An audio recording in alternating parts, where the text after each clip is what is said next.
saya minta waktunya sebentar menunggu ini berkaitan dengan tugas saya calon guru penggerak berkaitan dengan demokrasi aktual. Ini saya akan mewawancari Pak Mojekno berkaitan dengan pengambilan keputusan dengan nilai kebajikan antara dilema etika atau kejujuran awal. Selama ini bagaimana Pak Mojekno dapat mengidentifikasi kasus-kasus yang merupakan dilema etika atau kejujuran awal? Terima kasih Pak Gus.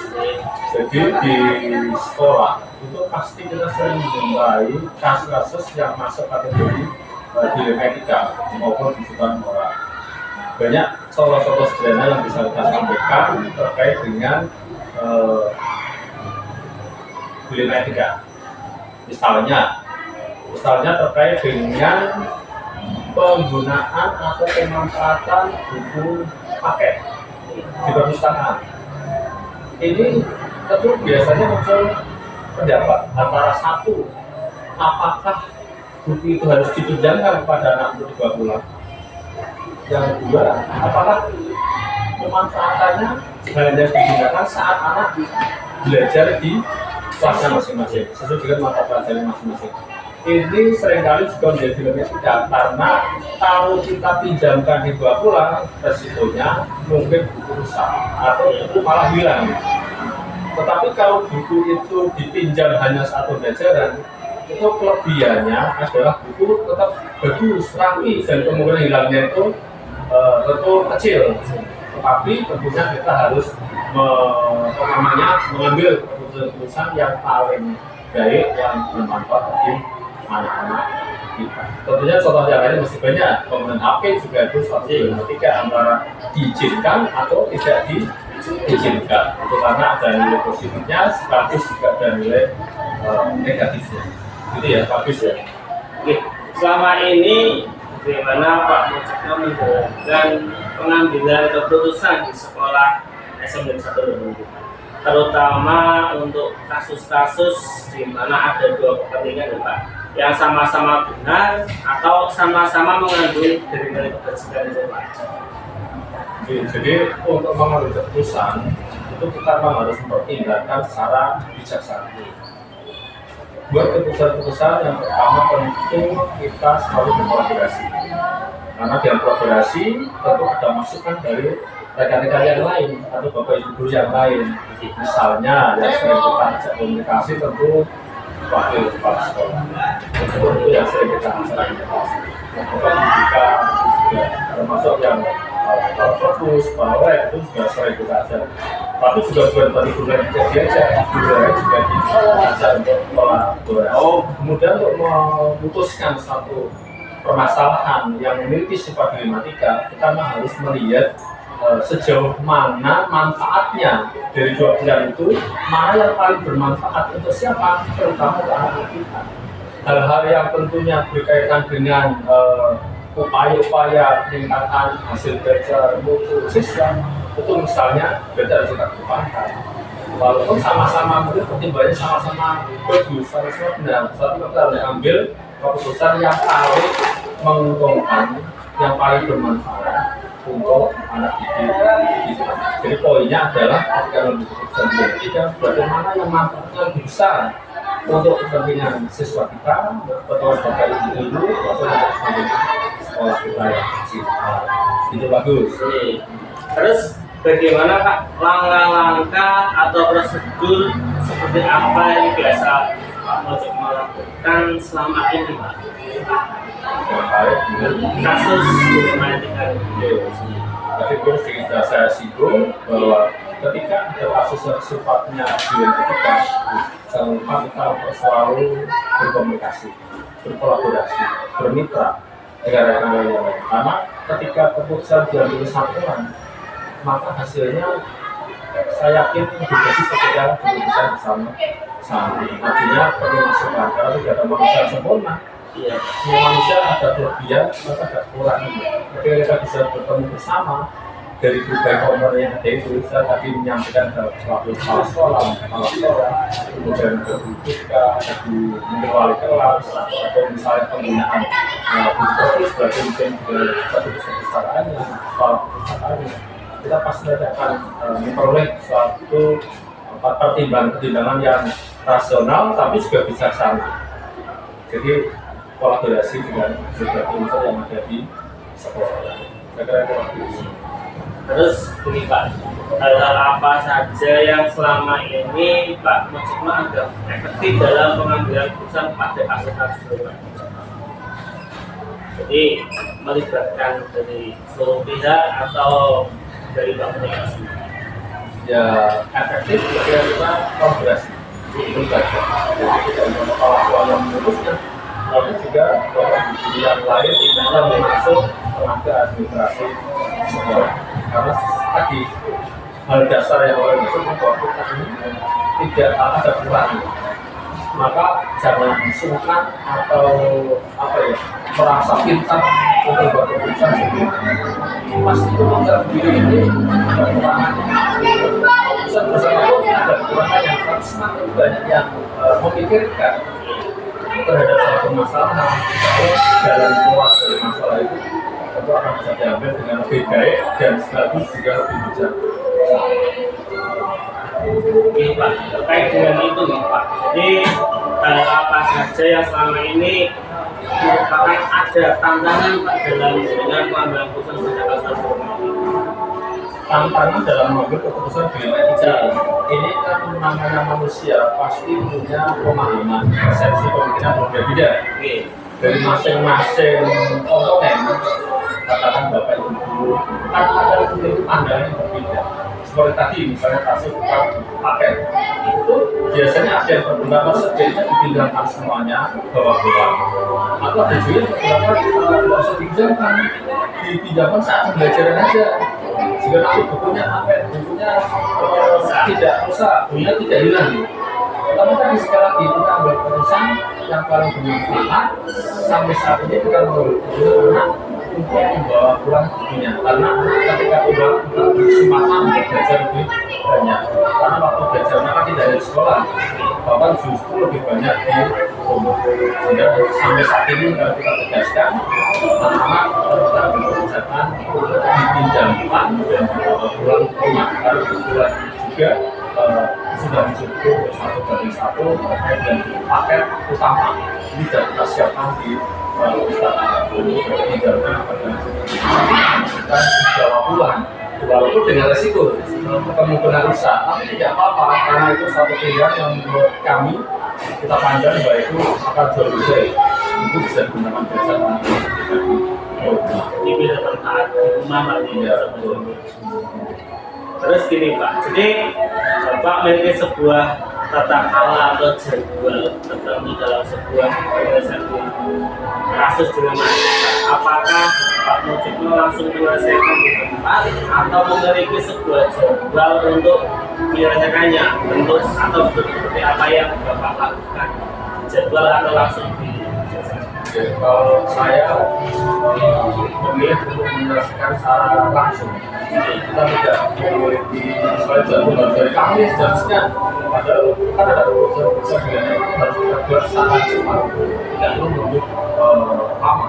Sehingga menurut pandangan saya, ketika keputusan sudah diselesaikan, kita harus segera mungkin menyelesaikan. Artinya waktu saya pun kami siapkan setiap hari.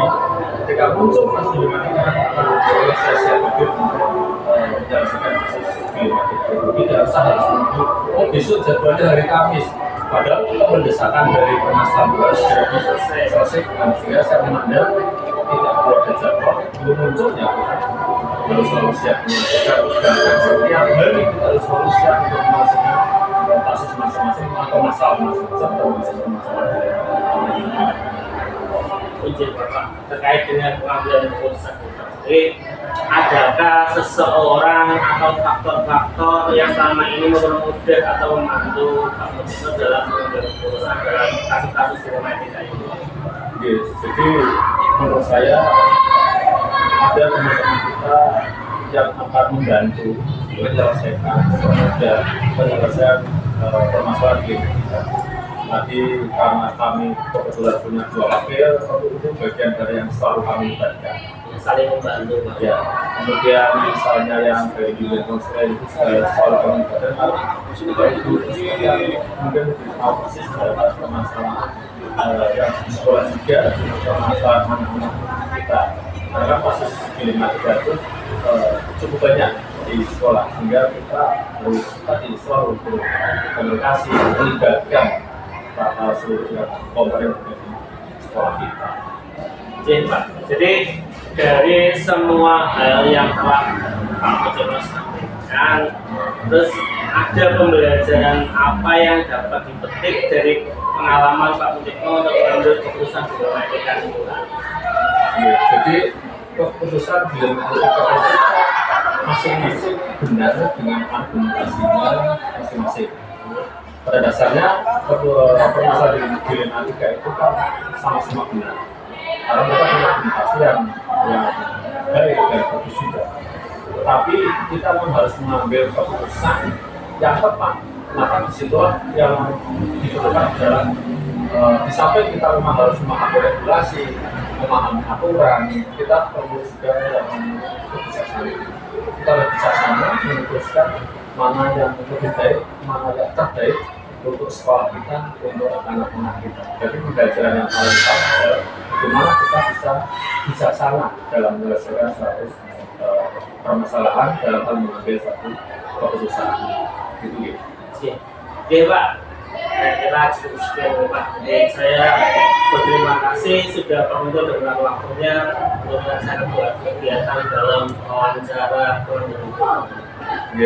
Terima kasih juga Pak Gus, mohon maaf dan jangan lupa selalu tersedia bergerak dan menggerakkan, karena kita sebagai seorang guru memang tidak ada hentinya untuk selalu belajar dan belajar, terus bergerak untuk memberdayakan teman-teman kita, sehingga teman-teman kita tetap memiliki pola pikir bertumbuh, pola pikir selalu belajar terus-menerus, pola pikir selalu melayani murid-murid kita, peserta didik kita sesuai dengan kebutuhannya masing-masing. Gitu ya, semangat, semoga sukses bagus. Oke, siap Pak, terima kasih waktunya. Assalamualaikum warahmatullahi wabarakatuh. Waalaikumsalam warahmatullahi wabarakatuh. Terima kasih ya. Selamat.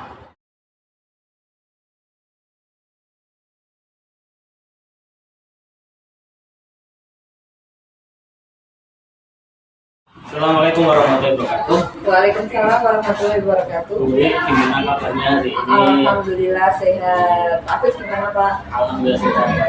Iya, ada yang bisa saya bantu Pak? Ini nanti saya minta waktunya sebentar berkaitan dengan tugas calon guru penggerak kelas 10.